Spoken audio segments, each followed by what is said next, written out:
Krishna Kirtana Ganana Tanapano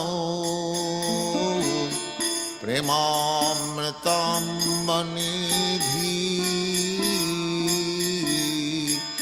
Dhira Dhira Jana Priyau Priyakarau Nirmasaram Pujitau Sri Chaitanya Kripa Bharau Bhubi Bhuva Bharavahantarakam Vande Rupa Sanatana Raghujagam Sri Jiva Gopalakam Krishna Kirtana Ganana Tanaparam Premamritam Banidhi Dhira Dhira Jana Priyam Priyakaram Nirmasaram Pujitam Nana Shastra Vicharanayika Nipunam Sadharma Sanghastapakam Lokanang Hitakarinam Tribhuvane Mannam Saranyakanam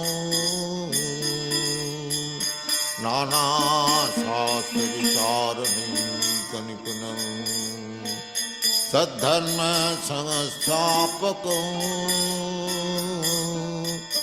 Lokanang Hitakarinam Tribhumane Mannam Saranakaram Radha Krishna Padaravinda Bhajananandena Matvalikam Vande Rupa Sanatana Raghujagam Sri Jiva Gopalakam Krishna Kirtana Ganana Tanaparam Premamritam Banidhi Sri Chaitanya Kripa Bharau Bhubi Bhuva Bharavahantarakam Vande Rupa Sanatana Raghujagam Sri Jiva Gopalakam Sri Gauranga Gunanugandana Vidho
Hare Krishna, Krishna Krishna, Hare Hare, Hare Rama, Rama Rama, Hare Hare.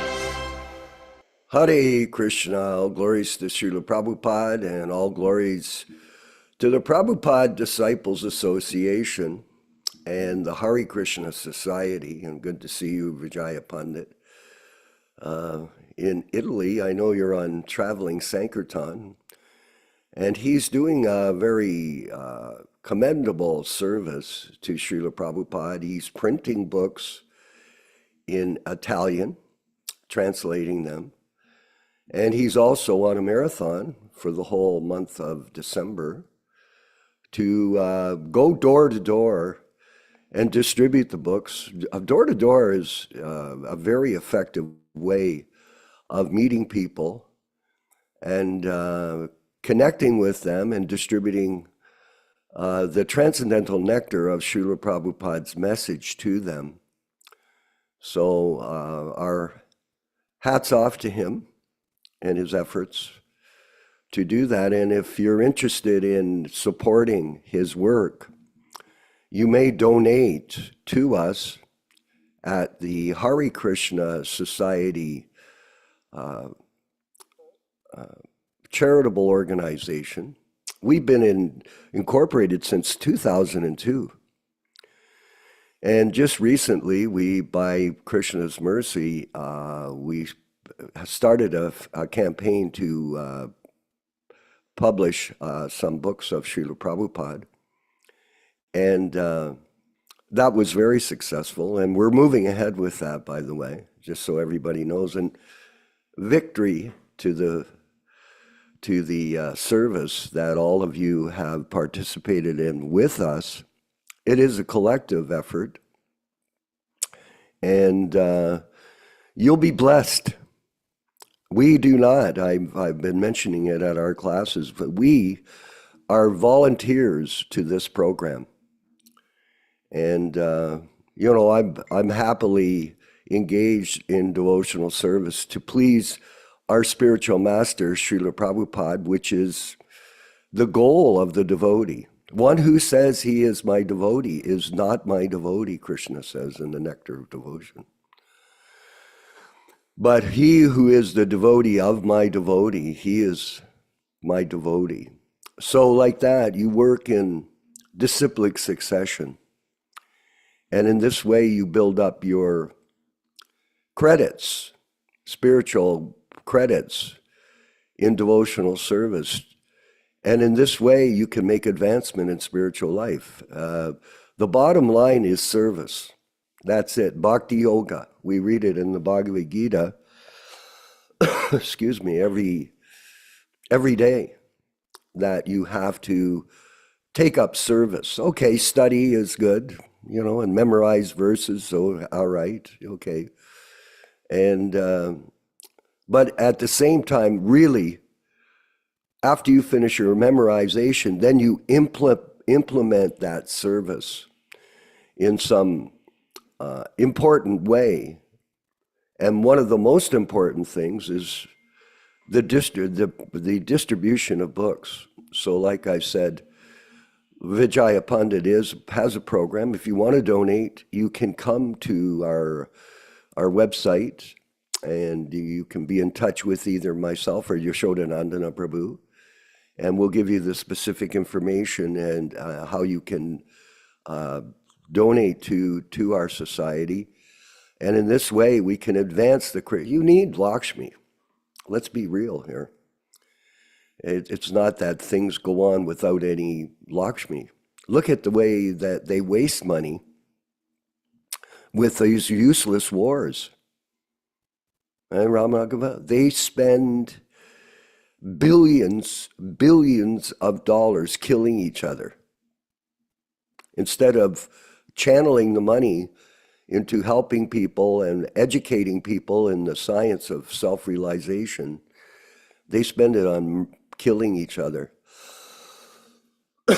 So this is very important. And go to our channel, Hare Krishna Society, YouTube. We have a channel. We have over 1,000 hours, over 1,000 hours of broadcast that our team has put together.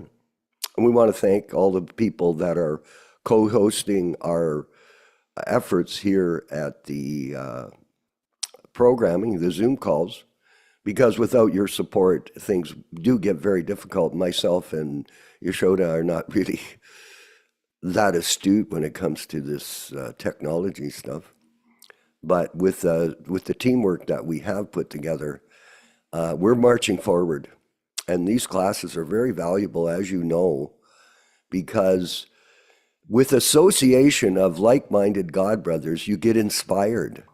Yes, this is an opportunity to become inspired to carry on with the fight against Maya, because this is a war, just like the Bhagavad Gita is a war, a war between Maya and Krishna. And Krishna is encouraging Arjuna to take up the battle and surrender to him and take shelter of him. And in this way, you'll overcome the difficulties of material life. Yes, it's the way it goes. There's no in between. The more you do, the more selfless you are in your service, the more you advancement. I have a change of weather here from Mexico. But, you know, what are you going to do? It's the material body. The material body is subject to all kinds of difficulties. But we forge on, and Prabhupada always did that. He was never concerned about his physical body in the sense that he did not he sacrificed everything for the service of Krishna.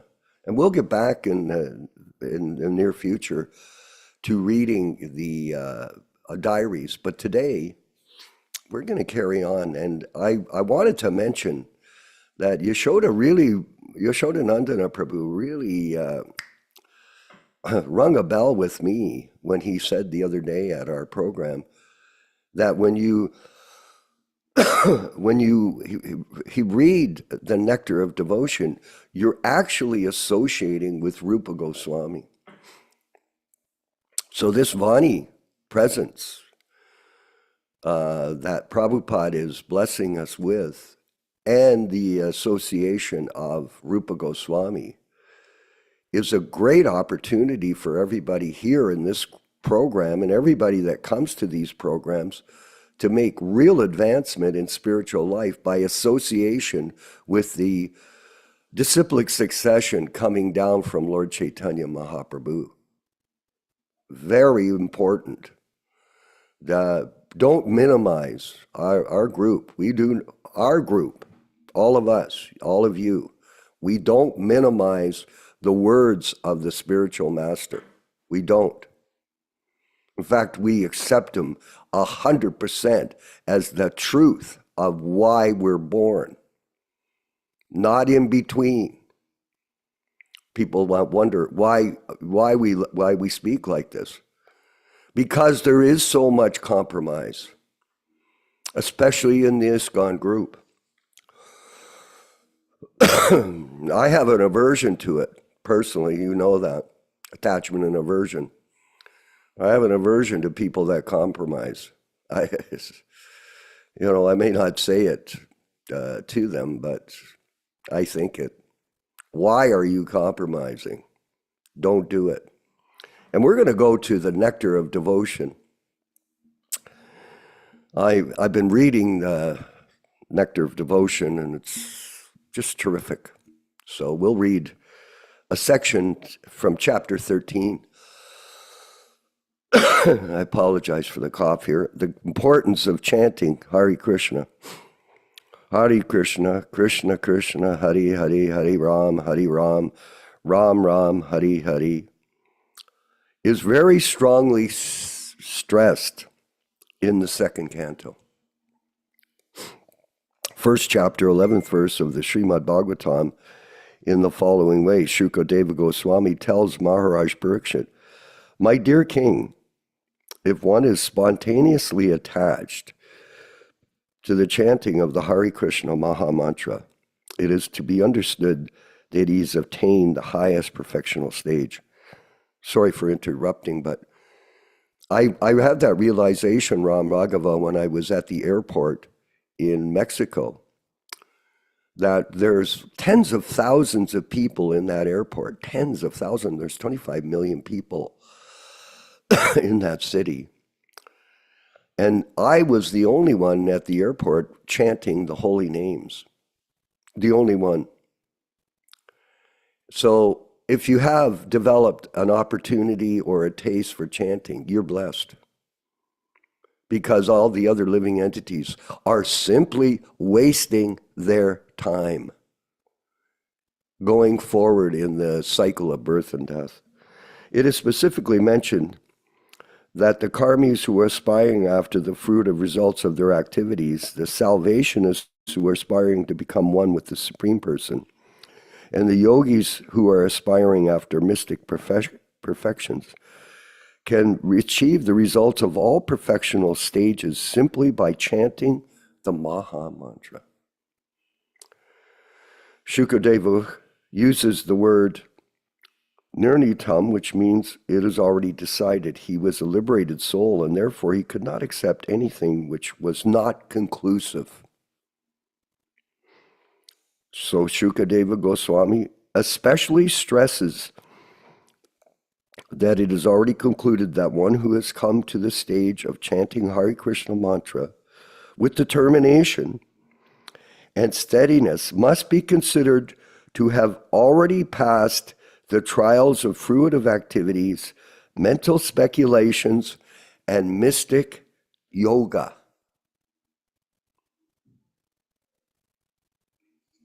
The same thing is confirmed in the Adi Purana by Krishna.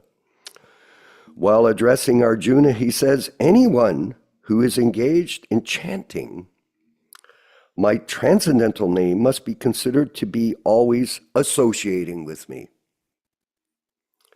And I may tell you frankly that for such a devotee, I become easily purchased, Vijaya Pandit. In the Padma Purana, it is also stated that chanting of the Hare Krishna mantra is present only on the lips of a person who has for many births worshipped Vasudeva. It is further said in the Padma Purana, there is no difference between the holy name of the Lord and the Lord himself. As such, the holy name is as perfect as the Lord himself, in fullness, purity, and eternity. What does this tell us? Vani, sound vibration, Prabhupada's sound, the sound of the holy name. These are the means for getting out of this material world, not Vabu. That is a mistake. As such, the holy name is as perfect as the Lord himself, in fullness, purity, and eternity. The holy name is no material sound vibration, nor has it any material contamination. Either does Prabhupada's books. The holy name cannot, therefore, be chanted offenselessly by one who has failed to purify his senses. In other words, materialistic senses cannot properly chant the holy names of the Hare Krishna Maha Mantra. But by adopting this chanting process, one is given a chance to actually purify himself, though he may very soon chant offenselessly. So you keep practicing. Chaitanya Mahaprabhu has recommended that everyone chant the Hare Krishna mantra just to cleanse the dust from the heart.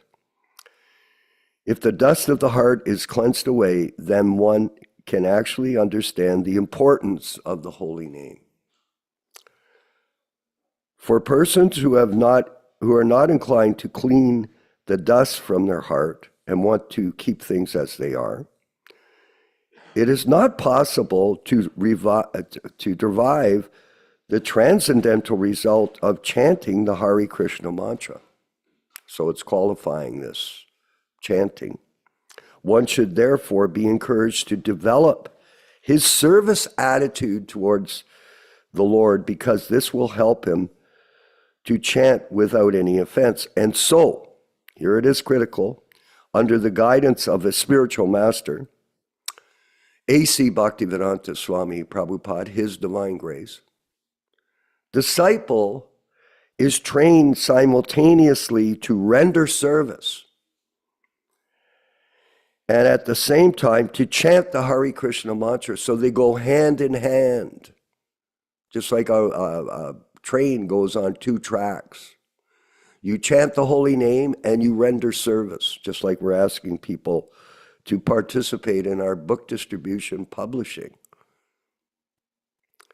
As soon as one develops his spontaneous service attitude, he can immediately understand the transcendental nature of the holy names of the Maha Mantra. That's the result. And that is a great achievement in your life, a very great achievement. In the Padma Purana, there's a statement about the importance of living at holy places like Mathura or Dwarka. It is stated to travel to different places of pilgrimage means to attain emancipation from material bondage. This emancipation, however, is not the highest perfectional stage. After attaining the liberated stage, one has to become engaged in devotional service to the Lord. Superior. After attainment of the Brahma Bhuta liberation stage, one can further advance to engagement in devotional service. So this attainment of transcendental loving devotional service to the Lord is the goal of life. The goal of life. And this is coming from Śrīla Prabhupāda and Rupa Goswami. So we have to listen to this and then act. And it can be achieved very easily for one who lives in Mathura, Mandal, even for a few seconds. So we create our own environment. And we'll end up by saying it's not people who talk the walk. It's people who walk the talk. People can say whatever they want. But unless you demonstrate by your own personal, selfless surrender to the mission of Śrīla Prabhupada, that is our business, is to surrender everything in the service of A.C. Bhaktivedanta Swami Prabhupāda, our spiritual master and our guide back out of this material world to the spiritual realm of the Supreme Personality of Godhead, Lord Sri Krishna. So thank you, everyone. And thank you for listening very carefully to Nectar of Devotion. We'll move forward with the next stage of our program, which is the chanting of Jaya Radha Madhava by His Divine Grace A.C. Bhaktivedanta Swami Prabhupāda. And please chant along when Prabhupada is singing. And then we'll have our reading and discussion with His Grace Yaśodā-nandana Prabhu, one of our favorite, absolutely, devotees in the entire universe. All glories to Śrīla Prabhupāda.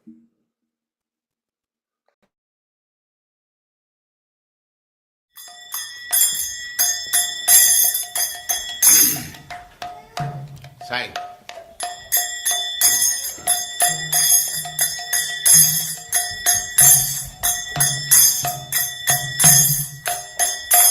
Jaya Radha Madhava Punya Bihari.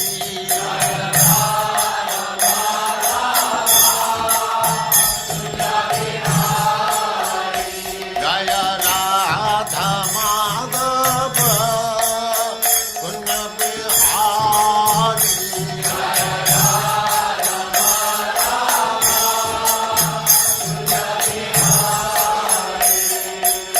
Gopi Jana Vallabha Girima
Bhaktivedanta Swami Prabhupāda ki jai, Ananta Koti Vaishnavrinda ki jai, Nāmācārya Śrīla Haridas Thakur ki jai, Prem se kaho Sri Krishna Chaitanya Prabhu Nityananda Sri Advaita Gadadhar Sivāsa Adi Gaur Bhaktivinoda ki jai, Sri Radha Krishna Gaur Gopinath Sam Kund Radha Kund Giridhardhan ki jai, Vrindavan Dham ki jai, Navadvip Dham ki jai, Swami Bhaktivedanta ki jai, Ganga Mai ki jai, Jamuna Mai ki jai, Tulasi Devi ki jai, Bhakti Devi ki jai, Swami Bhaktivedanta ki jai.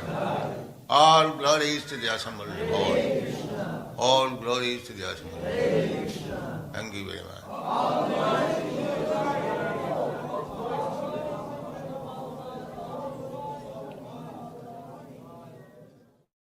Om Namo Bhagavate Vasudevaya. Om Namo Bhagavate Vasudevaya. Om Namo Bhagavate Vasudevaya. O my Lord Sri Krishna, the son of Vasudeva, the all-pervading personality of Godhead, I offer my respectful obeisances unto you from Śrīmad-Bhāgavatam 1:1:1. Nārayanam namaskritya Nārayanam namaskritya Naram cheva narottamam Naram cheva narottamam Devim Saraswatim Vyāsam Devim Saraswatim Vyāsam Tato Jayam Mudirayet Tato Jayam Mudirayet. One should utter the means of conquest Śrīmad-Bhāgavatam after offering respectful obeisances, 1, to the personality of God at Narayana, 2, to the Narayana Rishi, who is the supermost human being, 3, to the Mother Saraswati, the goddess of learning, then 4, to Śrīla Vyāsadeva, the author, from Śrīmad-Bhāgavatam 1-4. Thank you very much, Ram Raghava Prabhu. Welcome everyone to this reading and discussion on Śrīmad-Bhāgavatam. This reading is being conducted from the original 1962 version of Śrīmad-Bhāgavatam, published by Śrīla Prabhupada himself in New Delhi, India. We will, as we do every week, we will be reading a few selected verses from the first canto, second chapter, which explains the meaning and the benefit of hearing this powerful transcendental literature. Yadanudhyasina yukta karamagranti nibandanam Chindanti kovidastasya kona kuryat kataratim. Intelligent persons do cut off the internet of the knot of reactionary work by remembrance of the personality of Godhead. Therefore, who will not give attention to his message? Shushrushoho sardadhanasya vasudeva kataruchihi Styan mahat sevaya vipra punyatirtani sevanat. O the twice-born sages, by serving those devotees who are completely freed from all ranges of vice, a standard of great service is done, and as the result of such great service, affinity in the messages of Vasudeva is made possible. Srinvatam svakataha Krishnaha punyasravana kirtanaha hridyantastoya badrani vidunoti surit satam.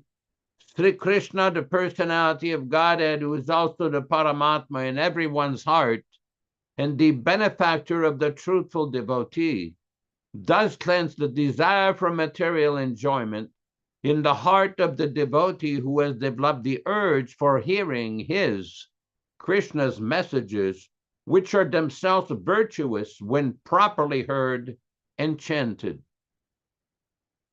Nashtaprayeshu vabhadreshu nityam bhagavata sevaya bhagavati uttama shloke bhaktir bhavati naistiki. By regular attendance in the Bhagavatam class, or rendering service unto the pure devotees, all that is inauspicious in the heart of a candidate becomes destroyed almost to nil, and thus loving service unto the personality of Godhead, who is praised with transcendental songs, comes into being an irrevocable fact. Tadarajastamo bhava kamalo bhadayaschaye chetayetera naviddam stitam sattve prasidati. As soon as irrevocable loving service is fixed up in one's heart, at that time the effect of the nature's mode of passion and ignorance, such as lust, desire, and hankerings, etc., do disappear from one's heart, and he becomes fixed up in a mode of goodness which makes him completely happy. Evam prasanna manasu bhagavad bhakti yogataha bhagavat tattva vijnanam mukta sangasya jayati. Thus, when one is positively fixed up in a mode of unalloyed goodness, the enlivened-minded man, affected by contact of devotional service of the Lord, can positively know scientific knowledge of the personality of Godhead to the stage of liberation from all material association. Vidyate hridaya grantis chidyante sarvasamsaya shiyante chasya karmani drishtaevatmanishwari. The knot of one's heart is thus pierced, and all misgivings are cut into pieces. The chain of fruitive actions are terminated, along with the seeing of oneself, the dominating factor. We will proceed with our reading of this week's verse from the Śrīmad-Bhāgavatam. This week we are reading from Canto 1, Chapter 6, text number 1.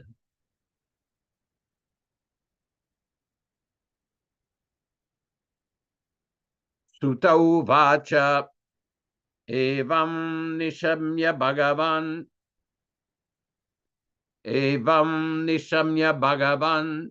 devarshi janma karmacha bhuyaha paprachatam brahman Vyāsaha satyavati sutaha. Sutta uvacha. Sutta said, evam, thus, nishamya, hearing, Bhagavan, the powerful incarnation of God, Devarishe, of the great sage amongst the gods, Janma, birth, Karma, work, Papracha, ask, Tam, him, Brahman, or the Brahmins, Vyāsa, Vyasadeva, Satyavati Sutta, the son of Satyavati. Translation by Śrīla Prabhupāda. Sutta said, thus hearing all about Sri Narada Muni's birth and activities, Vyasadeva, the incarnation of God and son of Satyavati, asked as follows, O the Brahmin. Purport by Śrīla Prabhupāda. Vyasadeva was further inquisitive to know about the perfection of Nārada-ji, and therefore he wanted to know about him more and more. In this chapter, Nārada-ji will describe how he was able to have flash of audience of the Lord while he was absorbed in the transcendental thought of separation from the Lord, and when it was too much painful for him. Text number 2. Shri Vyāsa uvacha bhikshubir viprasite vignan adeshti bistava vartamana vayasyadye tatah kim makarod bhavan. Shri Vyāsa uvacha. Shri Vyasadev said, Bhikshubir, by the great mendicants, Viprasvasiti, having departed from there for other places, Vijnana, scientific knowledge in transcendence, Adishtribihi, those who had instructed, Tava, of yore, Vartamana, present, Vayasya, of the duration of life, Adye, before the beginning of, Tataha, after that, Kim, what, Akarad, did do, Bhavan, your good self. Translation.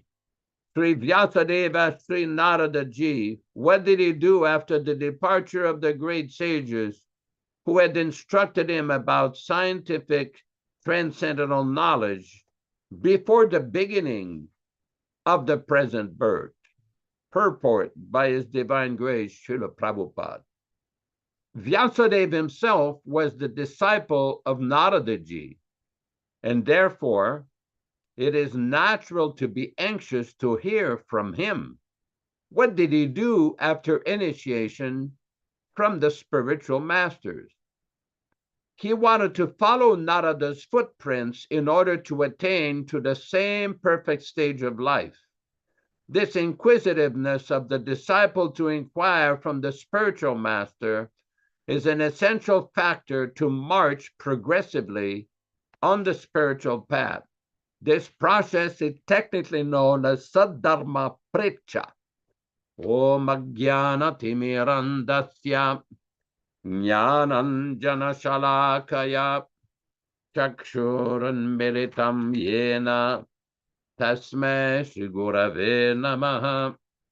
Nama Om Vishnu Padaya Krishna Prestaya Bhutale Srimate Bhaktivedanta Swami Namine Namaste Saraswate Deve Gauravani Pracharine Nirvishesha Shunyavadi Paschatya Deshatarine Bhakti Siddhanta Shishyaya Bhaktivedanta Namine Prasannaya Prashantaya Tasmai Shri Gurave Namaha.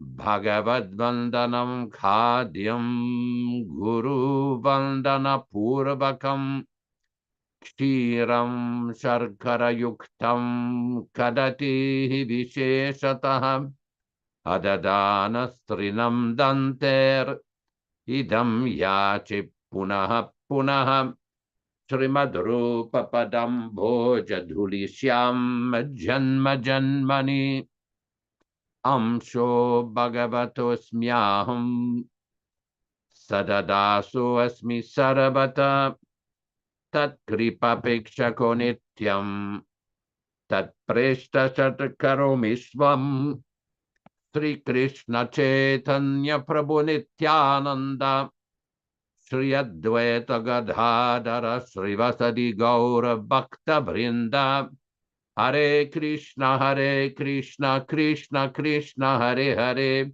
Hare Rama Rama Rama Hare Hare. So I want to basically point out something in one of these purports here, which I feel is very important, because we know that there are still many ongoing discussions on the internet amongst many devotees with regard to this topic of initiations, disciplic succession, proper connection with the spiritual master, the path of bhakti, and all these various interrelated topics. So it is very important that we really see and understand things from Śrīla Prabhupāda's perspective, because there are many persons who approach these various topics from many different angles, from many different persons and different advisors from different neo-mats, advisors from different sampradayas, different advisors from among Śrīla Prabhupāda's disciples, sometimes senior disciples. There's a lot of different observations, opinions, and interesting angles that people are looking at these various subjects. If you look at this purport on text number 2, it says, first the verse says, Sri Vyasadeva Sri Nārada Ji, what did he do after the departure of the great sages who had instructed him about scientific transcendental knowledge before the beginning of the present birth? Text number 2. In the purport, it says, Śrīla Prabhupada explained, Vyasadeva himself was the disciple of Nārada Ji, and therefore it is natural to be anxious to hear from him what did he do after initiation from these spiritual masters, plural. He wanted to follow Narada's footprints in order to attain to the same perfect stage of life. Now, if you look at the end of the first sentence in this purport, Prabhupada is using the plural. What did he do after initiation from the spiritual masters? Now, Prabhupada uses the term initiation in many different contexts in his various books and writings. The traditional, and we'll deal with that, the traditional understanding in India before the advent of the modern age and modern telecommunications and airplanes and all of these modern ways of travel, is that some guru would be in some village and the disciple would approach him, he would receive instruction, receive initiation, study the Vedas. That was the standard practice, the standard traditional practice. Now, with the advent of Bhaktivedanta Thakur, Srila Bhaktisiddhanta Saraswati Thakur, and our Srila Prabhupada, we have a situation where in the modern age, with the advent of the printing press and the advent of communications, the roles were a little reversed.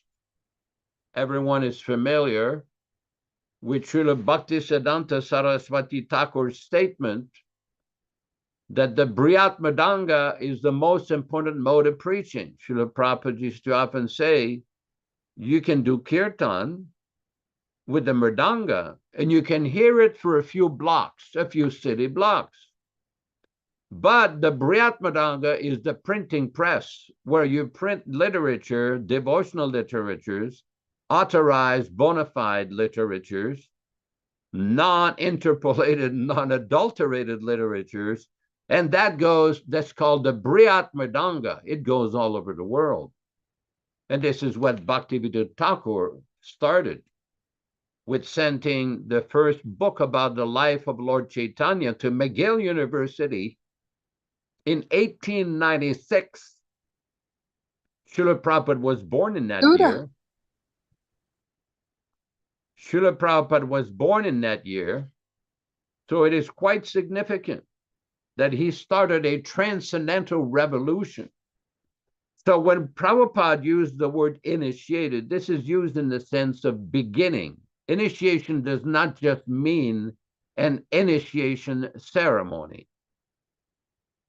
initiation is the process that is described by Śrīla Prabhupada in the by quoting Srila Jiva Goswami and his Bhakti Sandarbha in the Nectar of Instruction, says, Divyam Jnanam yato dadyat kuryat papatya sankshayam tasmad dikshiti saproktesh deshikesh tatvako videhi. And the meaning of this is that initiation means to impart transcendental knowledge. Divyam Jnanam yato dadyat. That transcendental knowledge, Divyam Jnanam tato dat kuryat papatya sankshayam. This is what destroys the sins and purifies the karma of the initiate, of the disciple. Sometimes there is a sentimental understanding that initiation, that the karma is taken up like some kind of a vacuum cleaner or some kind of an electrical shock.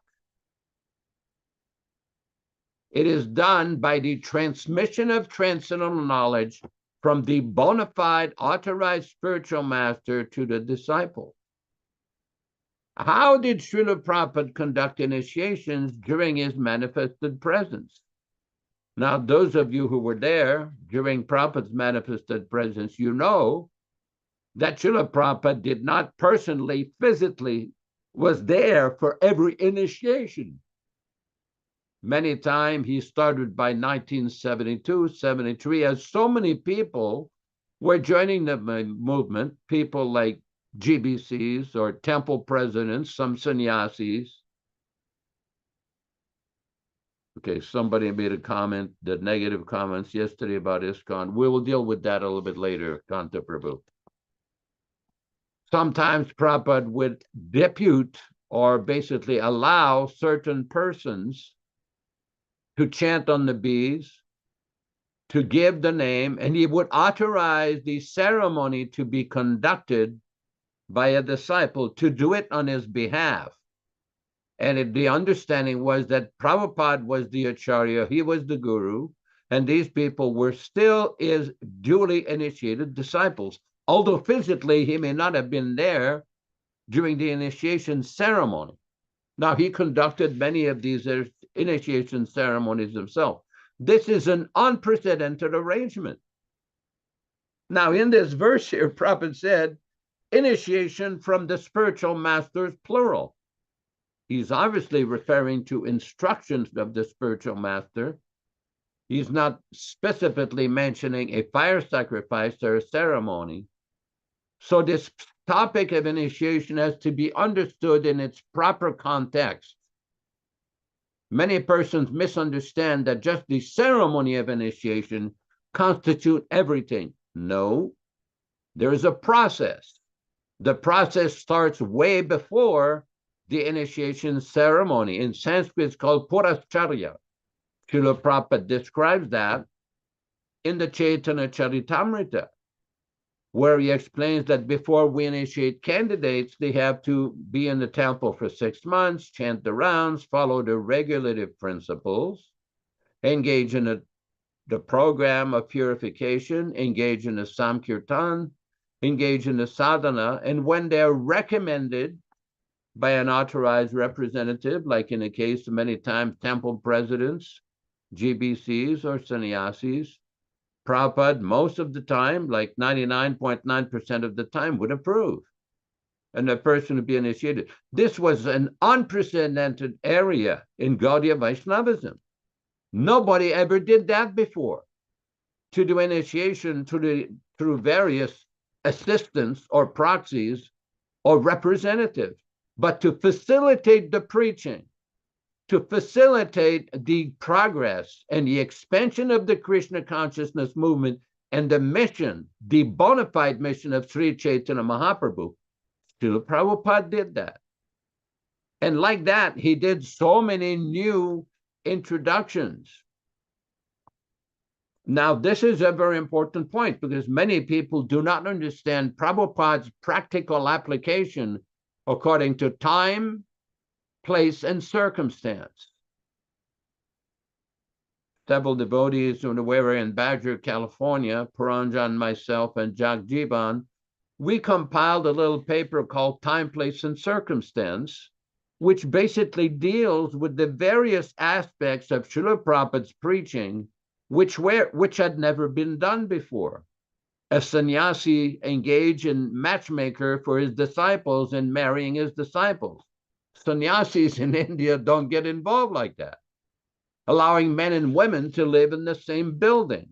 Allowing women to go on Sankirtan publicly in the streets. Allowing women to do arti.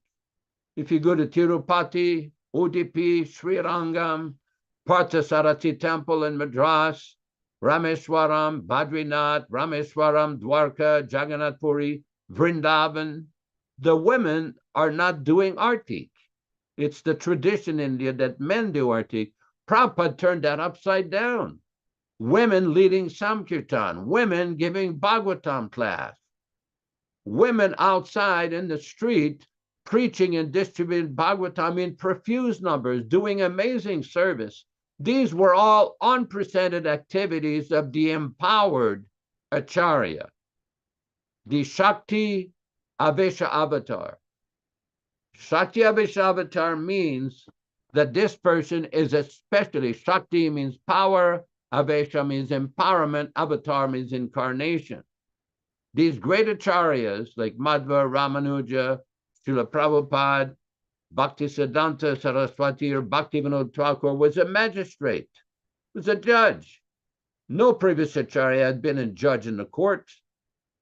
Bhaktisiddhanta started placing his disciples in marble palaces, using motor cars, wearing long coats. Most of the time before that, the Acharyas wear Babaji dress or simple dress. Nobody dressed like Bhaktisiddhanta.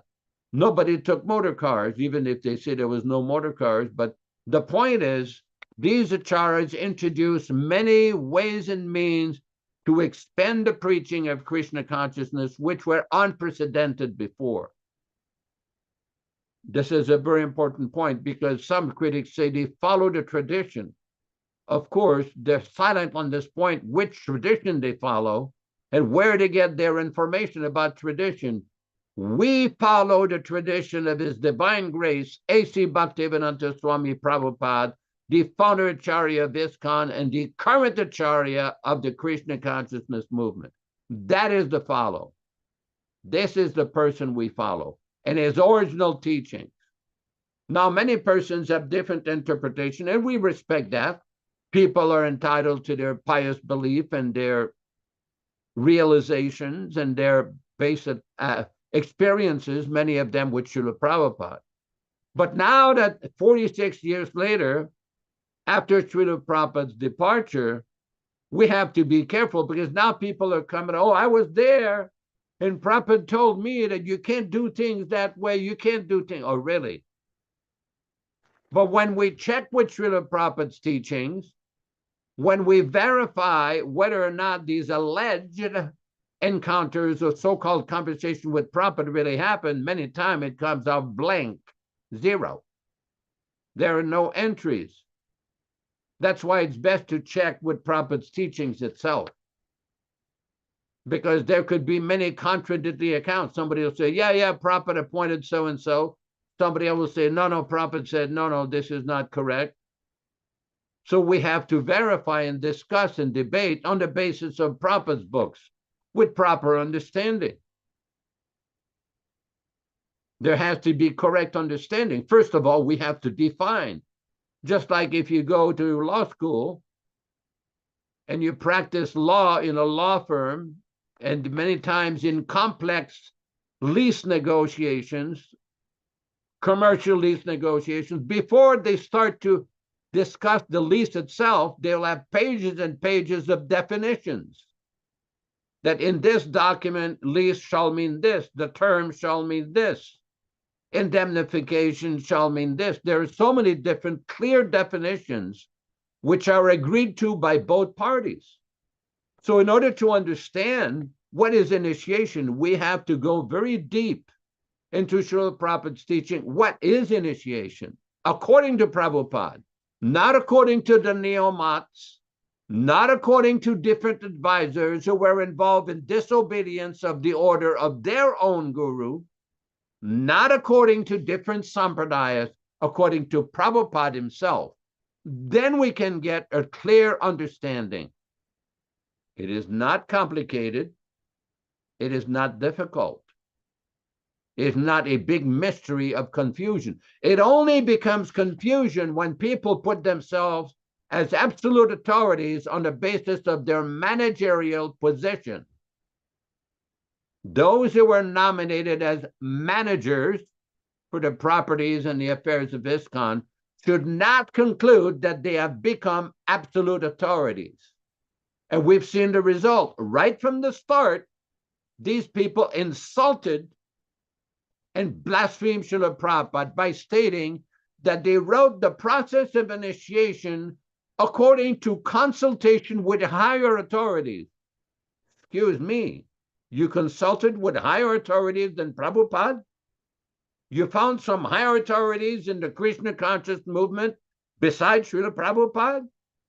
Did Śrīla Prabhupada ever give you the names of some so-called higher authorities besides himself in his movement, in his society?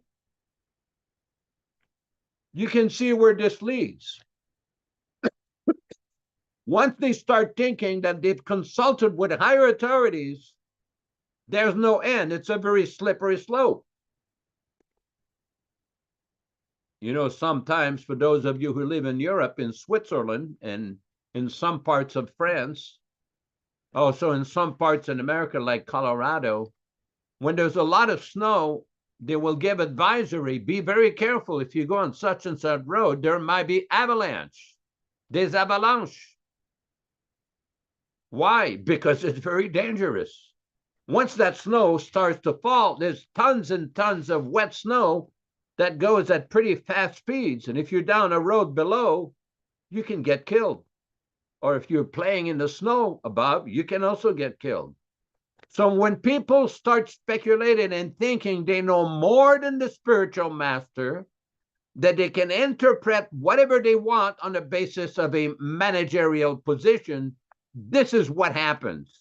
They start insulting the Acharya, that they consulted with higher authorities. Of course, they've never been explained who these higher authorities are, what are their names, and what did they teach. Were they referring to themselves indirectly as higher authorities? Could be. Many of them still think like that they're big authorities. Never mind all the contradictions and the foolish talk that they have. When you start discussing everything from all angles of vision on a threadbare debate with no stop, I don't care if it, when Madhvacharya started his preaching, he converted some of the biggest Sanskrit scholars in India. At that time, these people were Advaitins, Mayavadis. He debated one such person for 15 days, 10 hours a day. No stop, 15 days, every single day. In our movement, you know what they'll tell you? Oh, we don't have time. The samosas are getting cold. Oh, really? Somebody had cooked a feast of samosas and kachoris and puris, and you don't have time to discuss these very important instructions of Śrīla Prabhupada? Never mind that you suppressed the publication of these instructions for almost 10 years after Śrīla Prabhupada's departure. Prabhupada's will was suppressed for 10 years after Prabhupada's departure. Discussions were nowhere. No discussion. Their idea is we've already discussed everything. Everything has already been discussed. This is the kind of people we are dealing with. Be aware. Why are we speaking like this? It's very clear. It's not difficult. And I'm going to read it again. It's one of my favorite passages from Śrīla Prabhupada. This is from Bhagavad Gita, chapter 4, text number 42. Bhagavad Gita as it is, chapter 4, text number 42. This is a very important purport where Śrīla Prabhupada describes people who think that they've become big authorities on the basis of their physical, personal association with the Acharya. This is on page number 268 and page 269 of the unrevised, authorized Bhagavad Gita as it is. A bona fide spiritual master is in a disciplined succession from time eternal, and he does not deviate at all from the instructions of the Supreme Lord as they were imparted millions of years ago to the Sun God, from whom the instructions of Bhagavad Gita have come down to the earthly kingdom. One should therefore follow the path of Bhagavad Gita as it is expressed in the Gita itself, and beware of self-interested people after personal aggrandizement who deviate others from the actual path. The Lord is definitely the Supreme Person, and his activities are transcendental. One who understands this is a liberated person from the very beginning of his study of the Gita. Thus ends the Bhaktivedanta purports to the 4th chapter of the Śrīmad-Bhāgavad Gita in the matter of transcendental knowledge. Now, this is quite self-evident from Śrīla Prabhupāda. And in the second part of the program, we will be discussing the point that was raised by Kanta Prabhu about some other group in South India. Now, I realize that there is no representative of this group here, and we don't want to engage in a long discussion about this. That's why I posted certain things in the beginning of the chat about the difference between Bhaktilata Bij and social Bij, political Bij, and philanthropic Bij. We will be discussing this a little bit later in the second part of the program. Thank you very much. Hare Krishna. Hare Krishna, all glories to Śrīla Prabhupada. And going back to text number 2 in the purport of the Bhagavatam today, the chapter 6, there was an interesting point here that I wanted to reiterate. Vyasadeva himself was the disciple of Nārada, and therefore it is natural to be anxious to hear from him what he do after initiation from the spiritual master. So a very important question being raised here by Śrīla Prabhupāda. And he answers, he wanted to follow Nārada's footprints in order to attain to the same perfect stage of life. The inquisitiveness of the disciple to inquire from the spiritual master is an essential factor to march progressively on the spiritual path. So this constant application of devotional service in the form of hearing is the key to success in Krishna consciousness. In other words, initiation, some people think, oh, I got initiated and now I'm liberated. But actually, as you mentioned, Yaśodā-nandana Prabhu, initiation means to start. And sometimes people think there's a lot of quotes in the Facebook world of if you simply read Prabhupada's books, you're initiated. So in certain circumstances, some people would never get association with devotees, so they would come to the conclusion, okay, I'll connect with the spiritual master in sound and serve him that way. That's, of course, a way to become connected. But at the same time, initiation in the ISKCON movement, when Prabhupada started, had a specific procedure that we followed. That initially people would come to the temple and they would serve in the temple for a minimum of 6 months. Now, so the person had the title Bhakta, Bhakta Bob, Bhakta Ron, Bhakta Bill, like that. Bhaktin Marie, Bhaktin Ann, like that. And then if they showed the signs that they were serious about spiritual life, then, and they conducted themselves accordingly with devotional service, they got recommended for initiation to start the process. So you start with, you're a bhakta or a bhaktin, and then you serve under the supervision of, in the circumstances in ISKCON, back then, you would serve under the temple president and his team. And then you got recommended. You became acknowledged as very serious. Then we sent the name in to Śrīla Prabhupāda, and he would, as Yaśoda mentioned, you would be accepted. Prabhupada would accept on the basis that the people that he's put in charge would know the difference between somebody that's sincere and someone that's an imposter. So then you got your name, your first initiation name, and that would begin the process. And then you had to go through another period. If you wanted Brahminical initiation, you would have to go through a year or a year and a half of review by your godbrothers again and by the temple president. And this way, if you lived up to the standard of chanting your rounds, attending the programs, serving selflessly, then you got second initiation, a Brahminical initiation.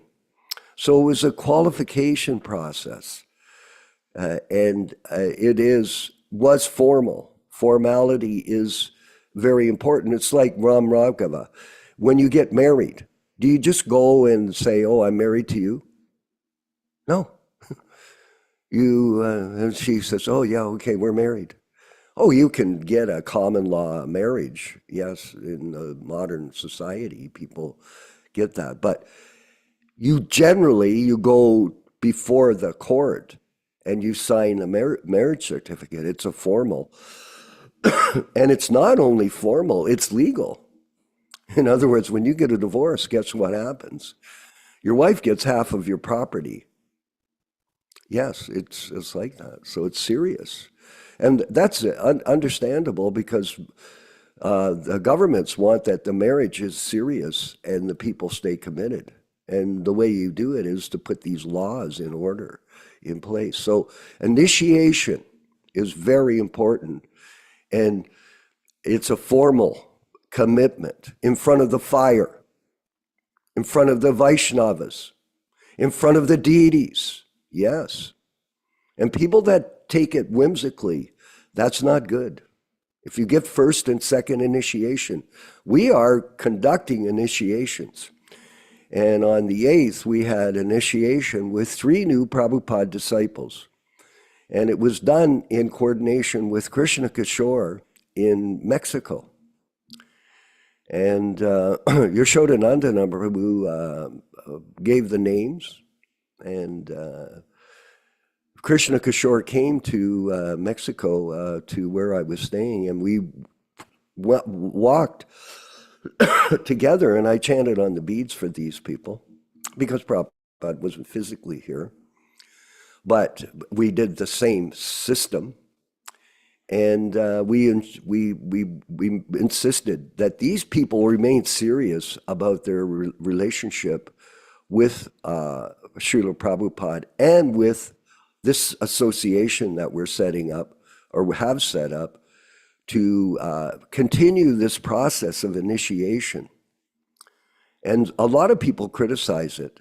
They say, no, it's not possible to do this. Well, we have personal experience of this, and we're also being diligent to make sure that people that do get initiation are humble.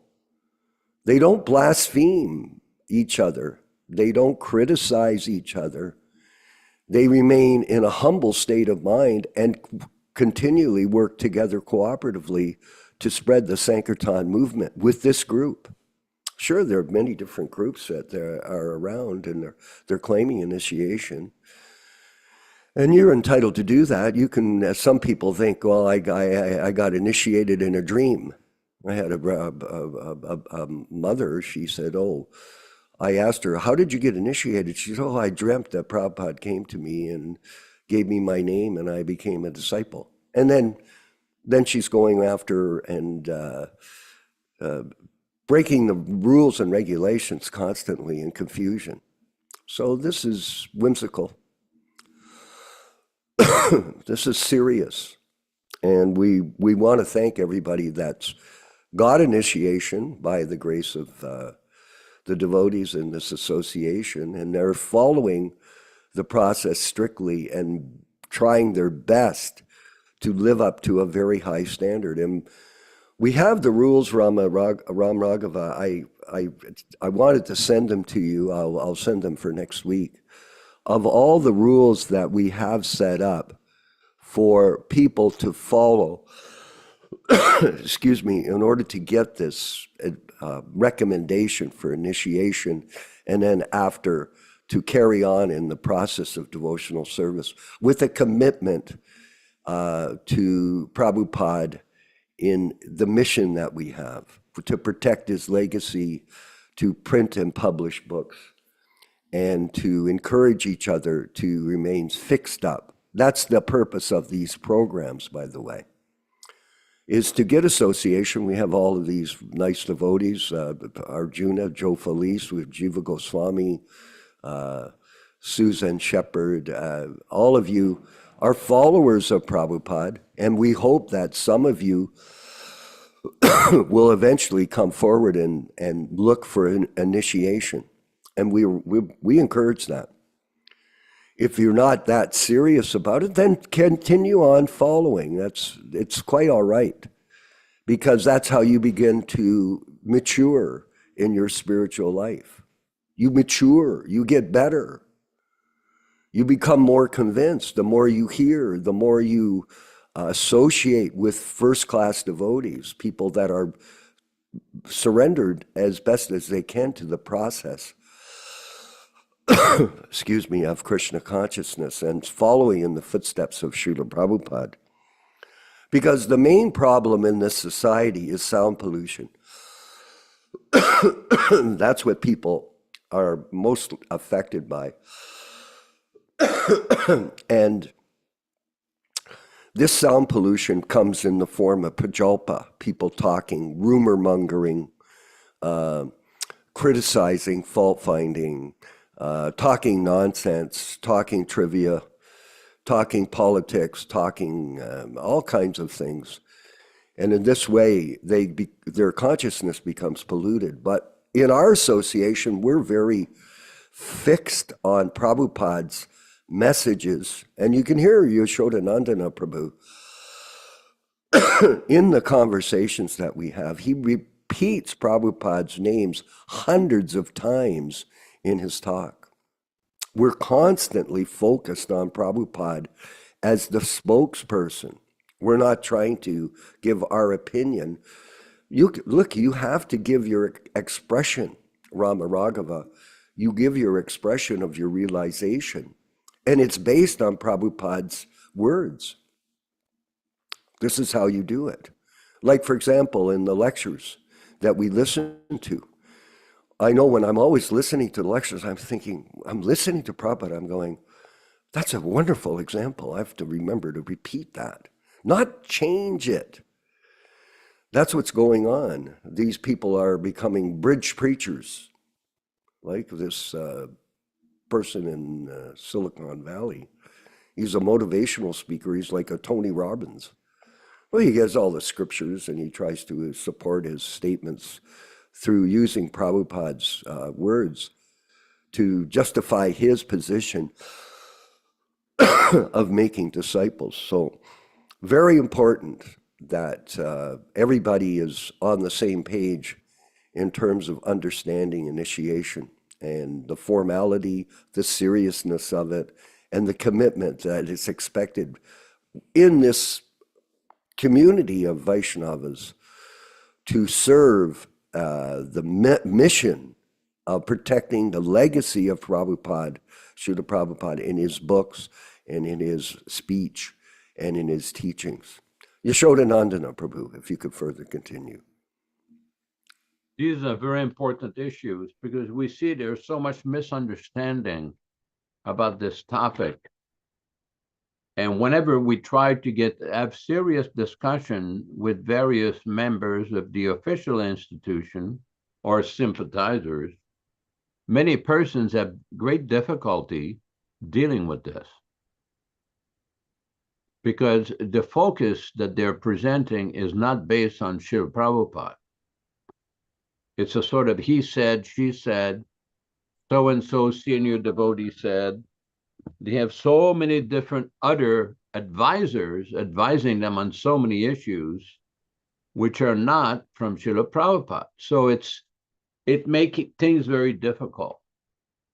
Now, to come back a little bit to the point that was raised by Kanta Prabhu about another group in South India that is doing food distribution, which they sometimes call prasadam distribution. It is basically our position at HKS and PDA is not to comment on other groups. We're not going to attack and criticize another group based upon their circumstances. We realize that this particular group is under litigation and attack from the deep state and the ISKCON swamp.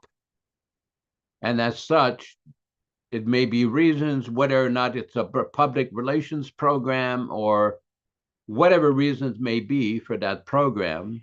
Basically, let me just give a little bit of historical circumstances, how food prasadam distribution started in ISKCON. Right from the beginning in 1966, Prabhupada was distributing prasadam, cooking prasadam himself, and he would cook and he would feed the devotees.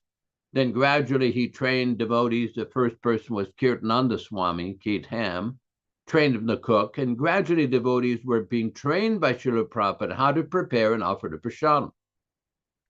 Prabhupada had a specific method of offering the prasadam. This is well documented in some of our preaching and articles. And then what happened is that in Los Angeles and San Francisco in 1970 with Karandar Keshava was Karandar's brother, Jayananda, Bhutatma, and people like Partrikananda, Sarvabhauma, Mahabu. This is where they started in San Francisco, the book distribution, big book distribution, and prasadam distribution. Jayananda was one of the first men who started public distribution of prasadam. Now, in ISKCON at that time, when you distributed prasadam, you had books. A lot of time you had kirtan. You always had cards. You not just give food. You gave them prasadam that was offered and prepared by duly initiated Brahmins. And the prasadam was brought out in the public, given to them, and we would preach to the people. I personally went on prasadam distribution with Jayananda in Keshava. We would give them cards. We would give them little books. We would give them these little pamphlets like Who is Crazy, the Peace Formula, things like that, the chanting of the Mahamantra. And people would take the prasadam. That was how prasadam was distributed. And eventually, when they had the prasadam vans, the Mahamantra was there, ISKCON's name was there, the name of Krishna was there. In other words, along with the distribution of prasadam was active preaching according to Prabhupada standards. If you have a food distribution that does not involve preaching, where you are prevented by the government from saying Hare Krishna, from having Prabhupada's picture or Krishna's picture or distributing Bhagavad Gita, what kind of program is this? This is like in the fourth canto of the Bhagavatam, when Maharaj Vena forgave the Brahmin. No, you can't chant Vedic mantras, you can't have sacrifices, you can't preach. Why are we submitting ourselves to this nonsense secularism, which is quasi-atheism? This is not proper. We should not compromise with people who dictate that you can't chant Hare Krishna, you can't distribute the name of Krishna, you can't distribute the books of Krishna and the message of the pure devotee. Vishwakarma, maybe you are temple president, maybe you can comment on how prasadam was distributed in your zone, in your area. Well, I'd like to just make a quick comment, and then we'll move to our panel, of course. But when you brought up these points, they're very, very relevant to the idea of prasadam distribution. And I can say this, that Kanta, we used to go on street Harinam on Saturdays. We'd have Maha Sankirtan program in Toronto, and a lot of times the devotees from Montreal, Nandikeshwar, would come down with a group of devotees in vans, and we'd have 50 people go on Harinam, 50 people on Yonge Street. And we'd go up and down the street, like the Toronto group, we intermingle, but the Toronto group would go down and the Montreal group would come up. And then you'd turn around at Bloor and you'd spin around like this. It was back and forth all day. It was amazing, Ram Raghava, how we used to be so committed to this. Everybody saw the Hare Krishnas. Now, what did we do for prasadam distribution in Ram Raghava? We made Simply Wonderfuls. You remember that? And the devotees would work in the kitchen and assemble these sweets.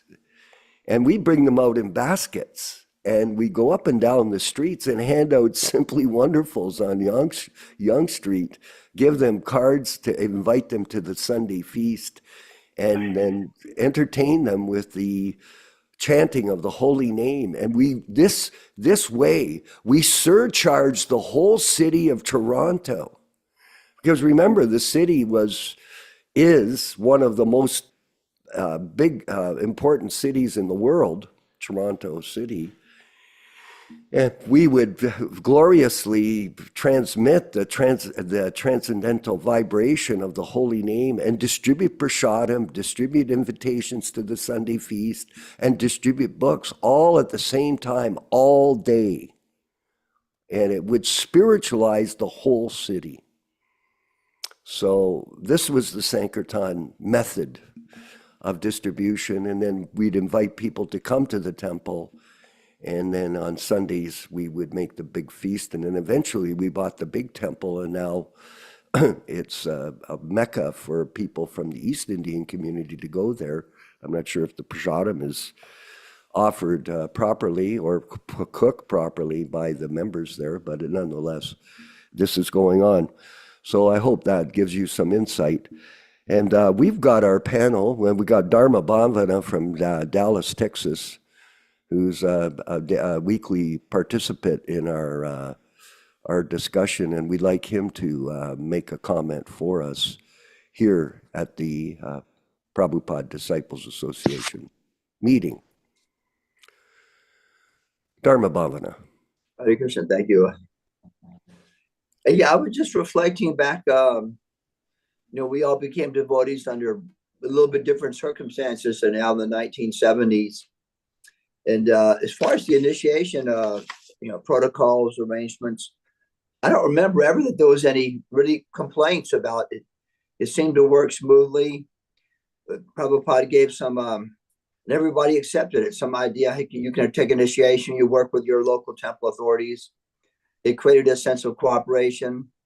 It created a sense of, sadhana bhakti with all the different persons who, in a few cases, lived at home, and most all the cases went to the whole morning program and worked all day, an evening program.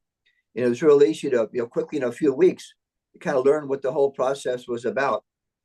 And it kept intact all the scriptural injunctions, even though somebody may complain about that, but it doesn't say in the scriptures. The main thing is to take a initiation, accept the leadership of a bona fide spiritual master who's living in the spiritual world, free from the material modes of nature. So all the different real scriptural injunctions were intact, and it was just convenient. A lot of things Prabhupada did were just convenient. The only time I remember any kind of explanation given about some of the details was that there was one letter commented sending the beads for the mail from India to America to South America was too expensive, and it was inconvenient for Prabhupada. So he just asked the local devotees to take up that part of chanting on the beads. So it became a method of just keeping all the scriptural injunctions intact. It made sense, and it was just convenient. So I wanted to read something a little bit, if that's okay. Something I find a little bit encouraging. There's so many discouraging things in the material world now, and you're 20 by 24. This is from Chaitanya Charitamrita, Majja Lila, chapter 4, text 79. Madhya-lila, chapter 4, text 79. And just kind of in the purport right in the middle, it starts off, Yatra Yogeshwara Krishna, Yatra Parto Danur Daraha, Tatra Shir Vijayo Bhutir, Dhruva Nirtir Matir Mama. Wherever there is Krishna, the master of all mystics, and wherever there is Arjuna, the supreme archer, there will also certainly be opulence, victory, extraordinary power, immorality. That is my opinion. Bhagavad Gita 1878. If the preachers in our Krishna consciousness movement are sincere devotees of Krishna, Krishna will always be with them because he is very kind and favorable to all his devotees.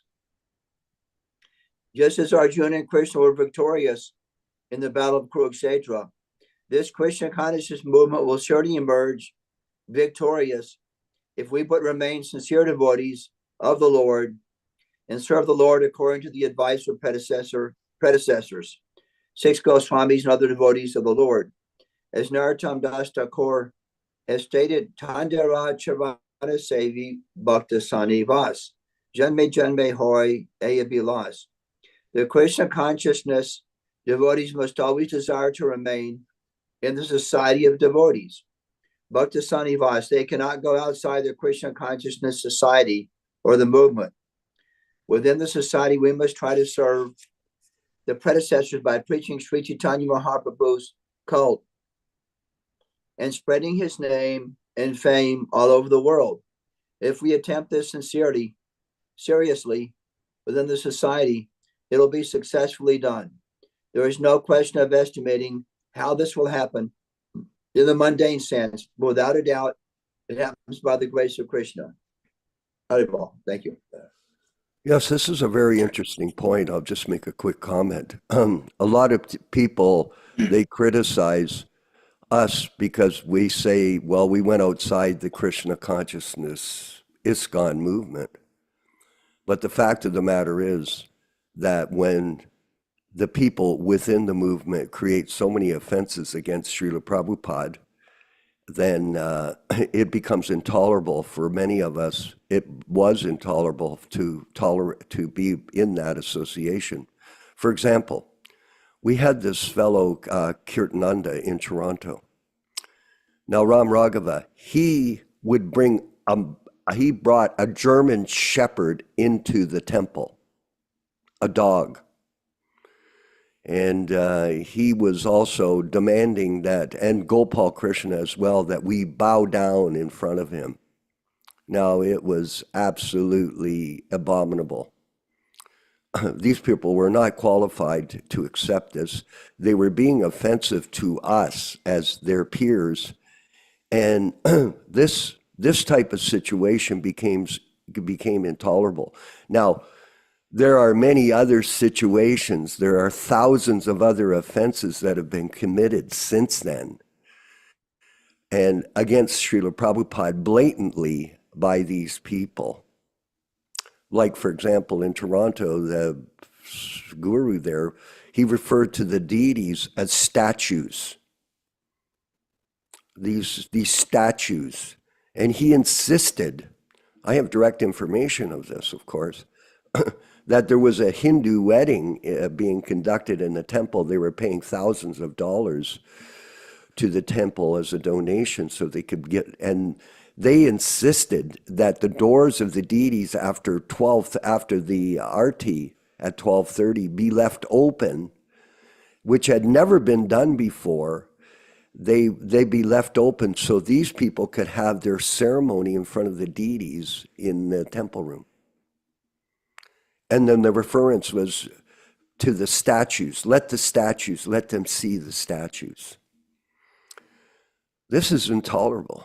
So in this type of environment, we have recreated the Krishna consciousness movement based on Prabhupada's Vani incarnation.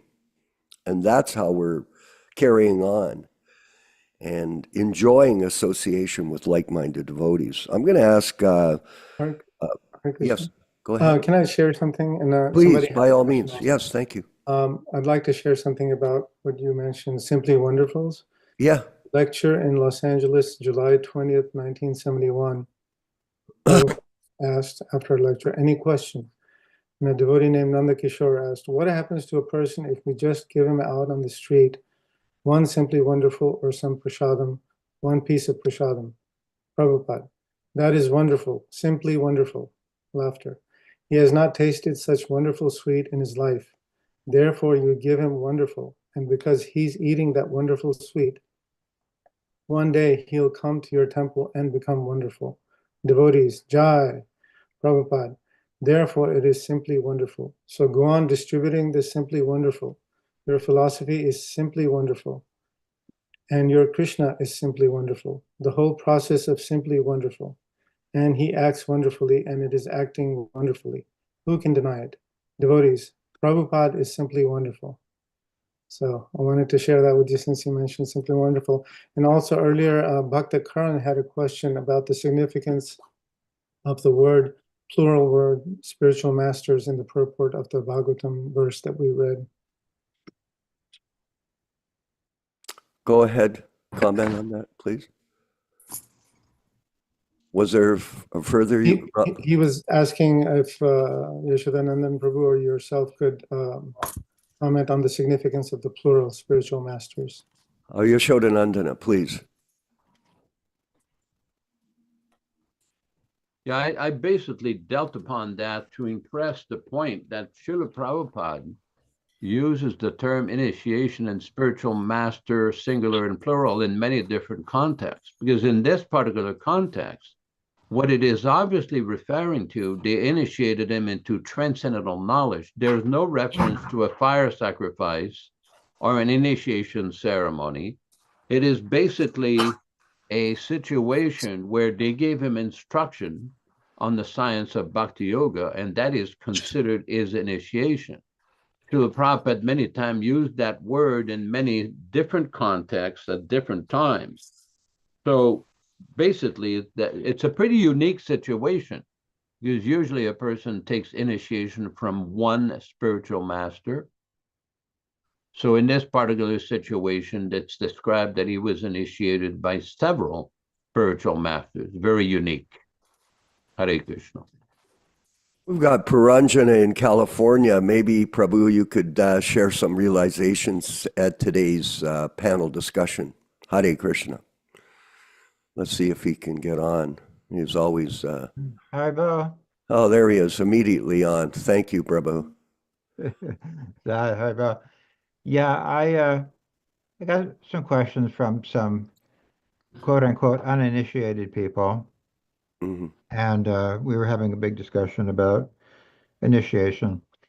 And they are in a situation where they're not near an ISKCON temple, they're not near a Ritvik temple, they're not really near any program that gives Diksha. So my explanation to them is Diksha means Divyam Jnanam that destroys sins. D is Divyam Jnanam, Ksha means to destroy sins. So if you're accepting the Divyam Jnanam, then de facto you are initiated.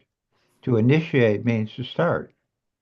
You know, you initiate an action. So you've already started by chanting and reading Prabhupada's books. You've already surrendered to his process. And I said, by the way, you are following better, you guys who are supposedly not initiated, you're following better than many of the so-called initiated. Many of the initiated around here in San Francisco, well, they don't follow very well. And one of the very senior devotees who was with Prabhupada in the early days and all that, and he comes to the Berkeley Temple and advertises himself as a big, you know, personal associate of Prabhupada, which he was. But when you're 40 feet away from him, you can smell severe pot smoke smell, you know, coming, just emanating from this person. So he's obviously, you know, smoking a ton of pot. So he was initiated, you know, formally and all that stuff. But Initiation is not just the external formality, it is the internal process of accepting Prabhupada and his instructions. That is the real essence. It's not just a throwing a banana into a fire, ceremony, an external ceremony. And we see that also in the Catholic Church. They get involved in all these external ceremonials, and some of the people giving the external ceremonials are not following anything. So it's basically an internal process. You have to absorb the Divyam Jnanam, and then you are initiated, and then you're on your way to Krishna. And the formality is good. We need the formality also to be practical. We need initiated people to do the puja in the temple and that type of thing. I mean, Prabhupada also wanted that to be done practically, but in our current situation, it's like an emergency.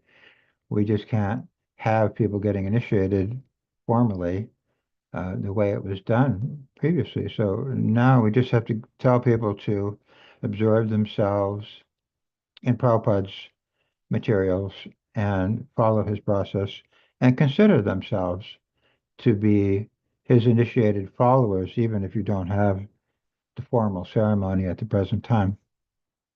So they agreed. They thought that was good, a good explanation. And one last thing I wanted to say: this Amogalila guy, he's a big representative of ISKCON in India. He was on TV recently. I just posted the video. You can see it. It gets very heated. He's asked by the moderator of the TV show, why is there so much child molesting going on in your ISKCON society? And you can see he's really very, very argumentative and all that stuff. And he gives a bunch of bogus explanations. It's in Hindi, but someone translated it for me, and they just said he's just giving completely wrong explanations. But the point I'm making is that this issue and many issues like that are catching up with them. They're catching up and they're being confronted more and more and more. And that's just going to continue. They have to confront these issues. And if they don't, it's just going to make them look bad in the public, and they're just going to be exposed more. So that's all I wanted to say, Haribol. Thank you. Yeah, that was excellent. And we're going to wind up the program, and thank you, everyone. And we'll call on Yaśodā to give a final comment. But I wanted to say that we are encouraging people. We do initiate people. Yes, we do. And but we're taking it very seriously, Paranjana, that anybody that's coming forward and is wanting initiation has to follow different rules and regulations that have been given by Prabhupada. And we also include the participation in our weekly sadhana program of classes. We don't have a 7-day program of class, but we have 3 days, which is about 4.5 hours. It actually gets on to 5.5 hours nowadays of discussion and amongst each other on the philosophy of Krishna consciousness based on our understanding of how Prabhupada wanted us to approach spiritual life on his directions. And people say, well, you're constantly repeating. We're not constantly repeating this focus on Prabhupada because we concocted it. If you really start to study these books seriously, these topics are constantly being reiterated and repeated by Śrīla Prabhupāda on every page. And people try to shoot the postman. We're simply delivering the message and making it very clear that if you don't accept Prabhupada in his transcendental presence, in his Vani incarnation, you do not understand this philosophy. You don't. You're confused. And this kind of confusion has contaminated the whole disciplic succession. And we call it the ISKCON deep state of misinformation and deception. And it is going to be challenged by us at every step as we move forward. Yaśodā-nandana Prabhu, if you could give a concluding word. Well, thank you very much. I want to address one point before we conclude today. There seemed to be a slight misunderstanding of some comments that were made yesterday during another group in South India that has a food distribution program. They call it a prasadam distribution program. And unfortunately, because of the situation in India where the government dictates under a secular policy that this program, you can't chant Hare Krishna, you cannot distribute Bhagavad Gita, you cannot put Prabhupada's picture or Krishna's pictures on the van distributing, you can't distribute anything related to Krishna because they say it's secular, so therefore everybody has to have, it's a quasi-atheism, not on the part of the temple there, on the part of the government authorities and the different groups. So it's like Prabhupada never advocated that our preaching should be controlled by government, secular governments. We preach. And that's why I said earlier that when the prasadam distributed was started in San Francisco and Los Angeles by Karandar and Keshava and Jayananda and these devotees, every time the prasadam was distributed, we went out, they would distribute Bhagavad Gitas, they would distribute cards, they would distribute prasadam. It was well known that these are Hare Krishnas. The name was on the van, the Maha Mantra, books were being distributed. It was not just food distribution to make a better country, to give a better education. No, there is a philosophy behind this. We don't just distribute food or open hospitals or no. I put up today a conversation with Mr. Jethmalani, who was a member of parliament in India, with this exact issue about social service and helping people. And Śrīla Prabhupada gave a beautiful explanation. And I encourage anybody who is serious about this topic. This is a conversation in Bombay, India, on April 16th, 1977. April 16th, 1977, where Mr. Jethmalani asked Śrīla Prabhupada about social service. He says, how is it that the Bhagavad Gita does not emphasize public service? There's no emphasis on public social service. Prabhupada, where it is, tell me. You must give evidence. You're a lawyer. Ram Jethmalani, no. Prabhupada, where does it say? Ram Jethmalani, no. Why there's no emphasis? Prabhupada, there is no need. This is animal conception of life. The dog also combined together and makes. Ba. A human being also can do like that. Then where is the difference between animal and human being? Ram Jethmalani. But I don't know that animals, on the contrary, serve each other. It is men who do. Prabhupada, what is the use of serving? What you can do? What service you have done? You cannot do anything beyond the laws of nature. Now Indira is in difficulty. What can you do? In one day, everything is finished. The law of nature is so strict, you cannot do anything. You are falsely proud that you want to do. It is not possible. Prakrite kriyamanani gune karmani sarvashaha. Bhagavad Gita 3:27. You can only do the service that you are not this body, you are spirit soul, your business is this. This is Dharma. And then Prabhupada went on, and later on, we don't say like that. We say that here is the remedy for rectifying your suffering. Krishna consciousness, come to it. We don't say that you suffer. We say stop your suffering in this way.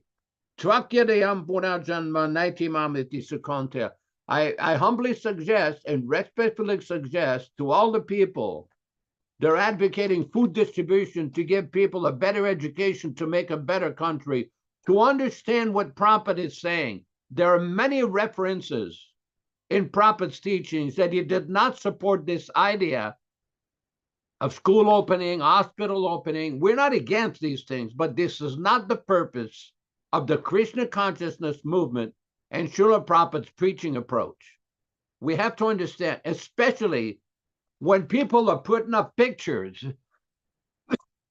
of a prominent Mayavadi in India with his pictures all over their program recommending his statements. No, that is not to be done. Thank you very much. Hare Krishna. Yes, thank you. And I wanted to point out, Ram Raghava, just as we end up and go to the last sections of the program, that dissension is welcome amongst our group, because you deal with dissension, like disagreement in a certain sense philosophically, so there can be discussion and then a clarification and understanding of the philosophy of Śrīla Prabhupada and how to deal with matters. And we, as a group, do critically examine, and with the leadership of Yaśodā-nandana Prabhu, who has an extensive understanding of the whole story of Śrīla Prabhupada's mission, in his letters, in his books, in his lectures. This way, this critical analysis is important for all of us as a group to understand exactly the mission of Śrīla Prabhupada and Lord Chaitanya Mahaprabhu. So thank you, everyone. And don't forget, we'll be back on Thursday night for Chaitanya Charitamrita reading and discussion. And this is a 3-class program. You can go to Hare Krishna Society online, subscribe, and get other people to subscribe and let them enjoy the transcendental discussions that we have in our community of devotees online at your convenience. And subscribe. Yes, subscribe. We want more people to subscribe. And don't forget, if you're interested in donating money to help us with our book publications, please feel free to reach out and we'll give you the access so you can do it. And thank you, everyone, for being a part of this transcendental Zoom meeting today. Hare Krishna. Let's go to the kirtan. It's 2.5 minutes, Prabhus. So please chant along with Prabhupada. Hare Krishna, Krishna Krishna, Hare Hare, Hare Rama, Hare Rama, Rama Rama, Hare Hare. Hare Krishna, Hare Krishna, Krishna Krishna, Hare Hare, Hare Rama, Hare Rama, Rama Rama, Hare Hare. Hare Krishna, Hare Krishna, Krishna Krishna, Hare Hare, Hare Rama, Hare Rama, Rama Rama, Hare Hare.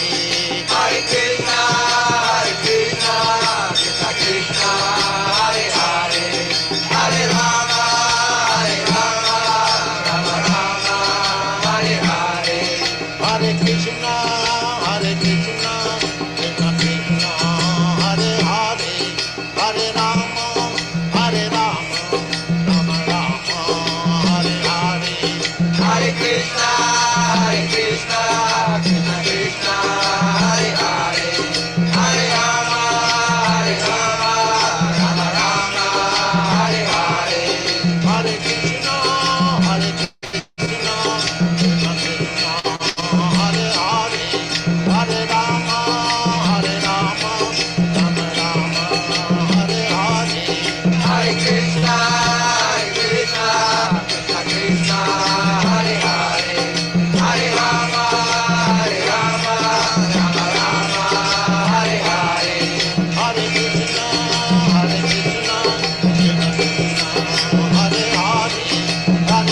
Rama, Hare Rama, Rama Rama, Hare Hare.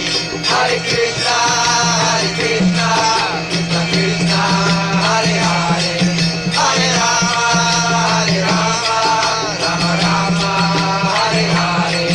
Hare Krishna, Hare Krishna, Krishna Krishna, Hare Hare, Hare Rama, Hare Rama, Rama Rama, Hare Hare.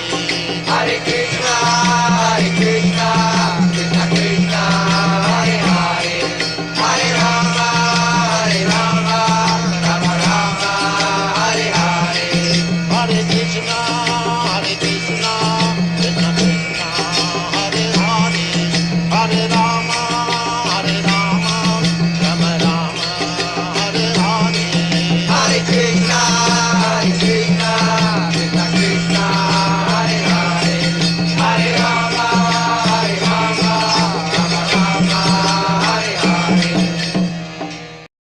Let us offer a respectful obeisances to all the assembled Vaishnava devotees of the Lord. Vanchakalpa tarubhyascha kripa sindhubhya evacha patitanam pavanebhyo Vaishnavibhyo namo namaha. I offer my respectful obeisances. We all offer a respectful obeisances unto all the Vaishnava devotees of the Lord who can fulfill the desires of everyone, just like desire trees, and we're full of compassion for the fallen souls. Thanks everybody for participating in this lively program of reading and discussion. Sometimes we call it a class. And thanks Vishwakarma Prabhu in Hamilton, Ontario, Rochita Mataji in Montreal, Canada, Canto Prabhu, I believe in Trinidad or wherever he's traveling. He travels all around the world quite frequently. And especially our manager, Rupesh Prabhu in Bombay, India, and Ram Ragama Prabhu in Georgia, somewhere. I don't know exactly where you are, but thank you very much for helping to host this program. Thanks Vijay Pandit in Italy, Pierangelo in Switzerland, and everybody participating. Please join us on Thursday afternoon, and we will continue the discussion. I want to point out on behalf of Vishwakarma and myself, we are not against the Vaishnava devotees in South India and Bangalore. We just want to clarify. We're trying to present Śrīla Prabhupāda's instruction in their pure and original form. There's a clear distinction between the pure bhakti that Prabhupada has presented and social service and philanthropic service. Our focus, all of us, should be to present Prabhupada's instruction and preaching according to the method and standards which he has given. Thank you very much. Hare Krishna. Looking forward to see all of you Thursday, 5:00 p.m. Pacific Standard Time and 8:00 p.m. Montreal and Hamilton, Ontario time and Florida time. Thank you. Hare Krishna. Hare Krishna, Krishna Krishna, Hare Hare, Hare Ram, Ram Ram, Hare Hare. Hare Krishna, Krishna Krishna, Hare Hare, Hare Ram, Ram Hare Hare. Hare Krishna, Krishna Krishna, Hare Hare, Hare Ram, Ram Hare Hare. Hare Krishna, Krishna Krishna, Hare Hare, Hare Ram, Ram Hare Hare. Hare Krishna, Krishna Krishna, Hare Hare, Hare Ram, Ram Hare Hare. Hare Krishna, Krishna Krishna, Hare Hare, Hare Ram, Ram Hare Hare. Hare Krishna, Krishna Krishna, Hare Hare, Hare Rama, Rama Hare Hare. Hare Krishna, Krishna Hare Hare, Hare Ram, Ram Hare Hare. Hare Krishna, Krishna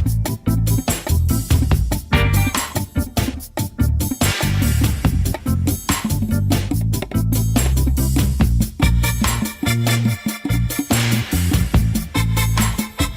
Ram, Ram Hare Hare.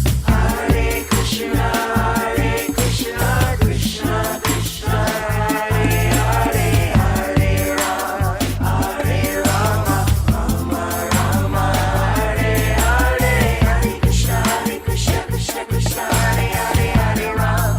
Krishna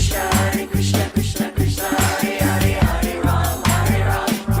Ram Hare Hare. Hare Krishna, Krishna Hare Hare, Hare Ram, Ram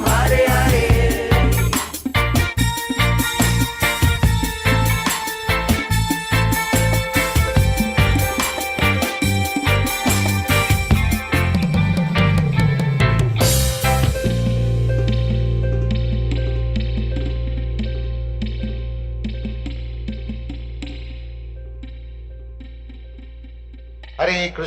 Hare Krishna, Krishna Krishna, Hare Hare, Hare Rama, Rama Rama, Hare Hare.